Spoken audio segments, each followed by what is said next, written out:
Hey, welcome back to Handlebar Garden. How's it going? We have we posted a diagnostic video how to get in there and see what the problem is. Now we're going to show you what the problem was and how to address it, how to get it fixed. Stay tuned for that right after this.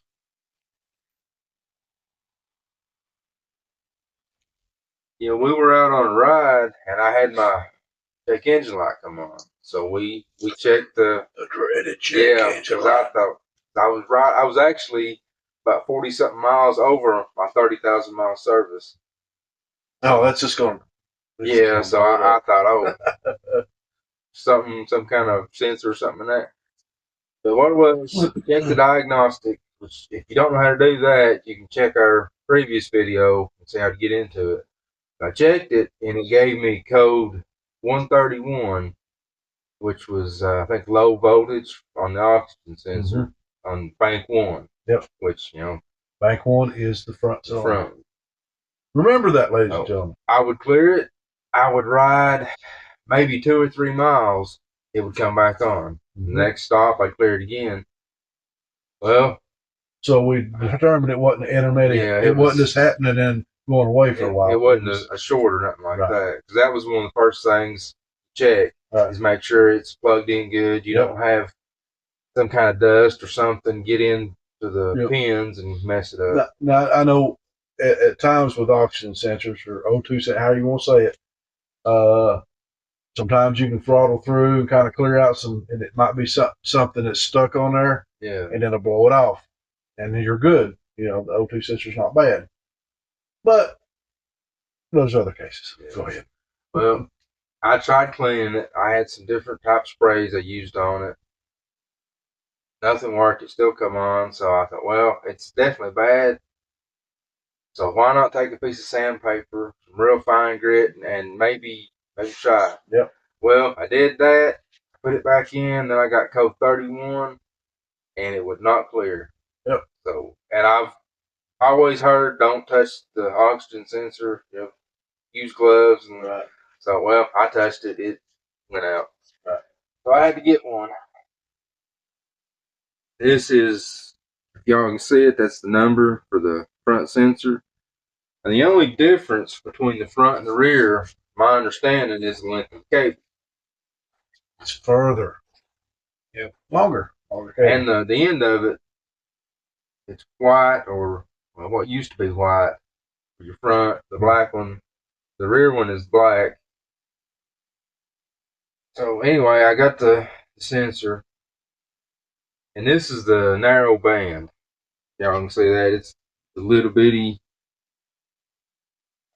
As far as the tool to take them off with, everything I was finding was 22 millimeter and up, which, that's most of your vehicles. Yeah. 24 and down in there. A 14 millimeter socket or a 14 millimeter wrench would fit this, but it wouldn't fit it tight. And it wanted to slip a little bit, and I didn't want to take a chance on rounding something off. Right. So I ended up going to a parts house, and I got a line wrench. A 9/16 line wrench fits this perfect. The only problem you're gonna show us is trying to get in that front cylinder. So what I had to do was take my brand new $10 wrench and put it in a vise and modify it. So then it fit perfect. I could get in, you know what you should get that on it. I don't mean to interrupt you. But instead of putting that in a vise, wouldn't it have been more comical to lay it on something like get your car and run over it? Try to bend it that way. Yeah. Or I could have came over here and let you take your bike and ran over it that way. See? Yeah. What we should have done.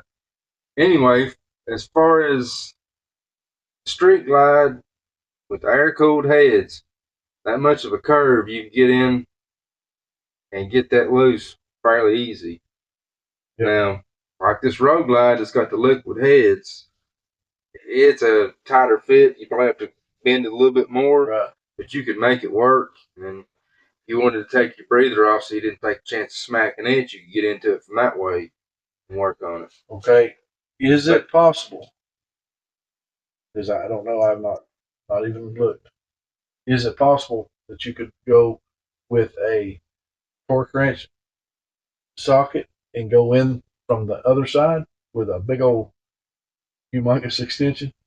Well, there's just enough stuff in the way. If you had the swivel head, maybe, but then you've got the wires. Okay. So you'd have to cut a slot at your socket so the wires. Well, I mean, go I've got away. a socket just for that somewhere, but not for this. But I mean, I was gonna say here I have to go buy a wrench. No, you had the socket. I got one. It's I don't know where at, but I got one. I had to buy one for one of our vehicles, so I don't. There it is. Yeah, that's what one looks like. See, that's probably the know. 24 millimeter. Yeah, it's huge. Yeah, that's huge. I couldn't find anything smaller than the 22. It is 22 millimeter. Yep, 22. 7/8 or 22 millimeter. And that's all I could find. And everything online said that would fit. Right. There's no way. I mean, y'all see this. That's not even in the ballpark. Wow. So, in case you're wondering, a 9/16 line wrench will fit perfect. That's pretty cool. So, if y'all have any of those issues, yeah. Huh. I think we can bring this one back to life. You think so? No. No, let me put your wrench in my box. But yeah. And that fixed your problem. Yep, they fixed it. I've put a couple of 100 miles on since then, and it's not came back on. Now, our local Harley Davidson shop, told me that they checked the history in the last 4 years. They haven't sold any front O2 sensors. So if y'all have had to replace yours, leave us a comment and let us know. Yeah, because I find that odd. Surely I'm not the only one. Yeah. Now, also, it was told that you could use the rear on the front, but you'd have to reroute the wires, and it would be very tight. I mean, so with that being said, you could use the front for the rear. Would even be easier as far as having extra slack. But anyway, I found that I didn't know this information until just a minute ago. He hadn't shared that tidbit of knowledge in his. But sometimes you got to keep them guessing. Yeah, I find that very interesting. That they've not sold one in 4 years. Yeah, that's interesting. So, and like Mike said, if you had to change one, did you go to the dealer and buy it? Maybe people's getting them elsewhere. Yeah, you can find them online. Yeah, right. So, are they going to be better, or are they going? I mean, what's an O2 sensor is what an O2 sensor is that? I don't know. Well, there's the narrow band and the broad band. Yeah, but I'm talking about brand names. But as far as that, you wouldn't think too much difference. How much would a Harley Davidson O2 sensor set you back? Well, our local dealer done the loyalty points thing, which I think they've done away with it. But I was able to use mine, so I got a pretty substantial discount because I had a whole bunch of points I hadn't used. I bought a jacket there one time for like 89 cents, I think it was. My wife decided to buy that for me. Well, I had to spend a little more than 89 cents. Yeah, that was the last of my points I had there. But anyway, I think they're around like $60 or $70. Okay, yeah, which you can definitely get them online cheaper. I just don't know the quality you're getting. Right. So that's something else. If y'all have had to replace them and you didn't go through the dealer, let us know where you got it and if it seems to be as reliable. Help us out. Help everybody out. So it wasn't hard to change. The lines just run straight back. The zip tie, I assume. No, they're actually just like little trail. Guide or whatever. Yeah. Okay. So I've not had mine off, so I don't know. And somebody, when they changed it, didn't record it. So maybe, hopefully not I won't have to change one, but I mean, it don't seem like much. I mean, and even in the car, generally, in most cases, they're not hard to change at all. It's just a matter of when you're screwing it in, make sure you don't twist your wires and break Right, them. That's the big issue. Yeah, That, just let it. and it's a good idea to use a little bit of anti-seize. Right. Yeah. See. Don't glob it on there. Just Right. put a little bit on it. A little bit, Tighten it like down. Loctite. Yep. Drop or two do. I know in a vehicle, this here is in a Dodge Durango.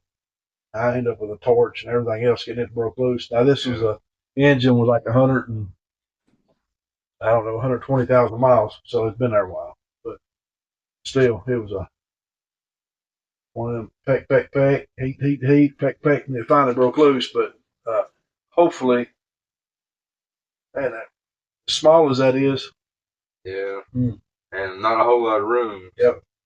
Anyway, we hope this helped you out some way. Leave your comments. Again, if you haven't subscribed, please do so. We hope this somehow helped you in some way, in some weird kind of way. Or at least entertains you. At least. Until next time, make sure you be good to one another.